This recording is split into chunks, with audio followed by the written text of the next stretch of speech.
அலைமகளே வருக ஐஸ்வர்யம் தருக. அலைமகளே வருக ஐஸ்வர்யம் தருக. மவிலையும் தோரணமும் மங்களத்தின் அடையாளம். ஊதுபத்தி எறிவதனால் உள்ளத்திலும் ஒரு வாசம். அம்மானி அருள் புரிந்தால் அகிலமெல்லாம் அலங்காரம். அன்றாடம் பாடிடுவோம் அஷ்டலக்ஷ்மி திருநாரம். சங்கு சக்கரதானே நமஸ்காரம்.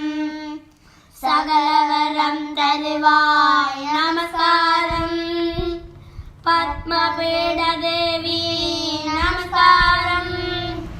பக்தரமை காப்பாய் நமஸ்காரம்.